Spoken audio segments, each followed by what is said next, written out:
Moments ago, Israel launched Operation Rising Lion, a targeted military operation to roll back the Iranian threat to Israel's very survival.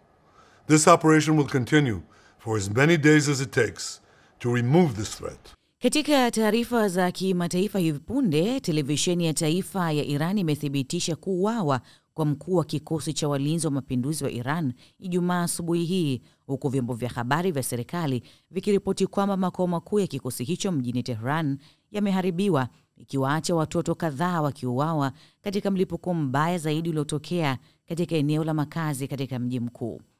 Jenerali Hossein Salami alikuwa mkuu wa kituo kimoja chenye nguvu zaidi nchini humo, ambaye kifo chake kilikuwa pigo gumu kwa uongozi wa Iran uliozozana muda sasa, ambao umekuwa na mfululizo wa vikwazo katika miezi 20 iliyopita ya vita na machafuko ya Mashariki ya Kati.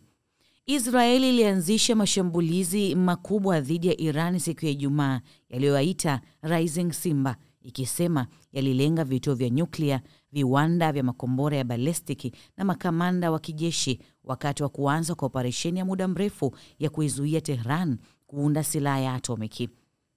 Tuko katika wakati muhimu katika historia ya Israel, Waziri Mkuu wa Israel Benjamin Netanyahu alisikika akisema katika ujumbe wa video uliorekodiwa.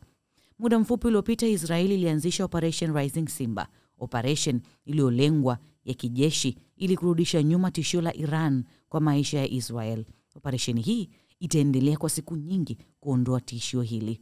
Msemaji wa jeshi la Israel, Brigadier Generali Efer Defrin, amesema Iran ilikuwa imerusha ndege zisizo na rubani zipatazo 100 za kivita kuelekea eneo la Israel ili kulipiza kisasi ambalo jeshi la Israel limejitahidi kulizuia. Vyombo vya habari vya Iran na mashahidi waliripoti milipuko ikiwa ni pamoja na katika kituo kikuu cha kurutubisha madini ya uranium huko Natanz, wakati Israel ikitangaza hali ya hatari kwa kutarajia mashambulizi zaidi ya kulipiza kisasi ya makombora na ndege zisizo na rubani. Shirika la kimataifa la nishati ya atomiki lilisema siku ya Ijumaa hakukuwa na ongezeko la viwango vya mionzi katika eneo la nyuklia la Natanz, likitoa taarifa walizopewa na mamlaka ya Iran.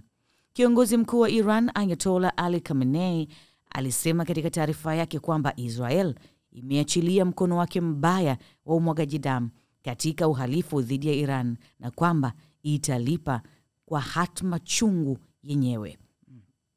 Mimi ni Gina Baltazar. Hizi ni ripoti kimataifa. Endelea kufuatilia Milad Ayo.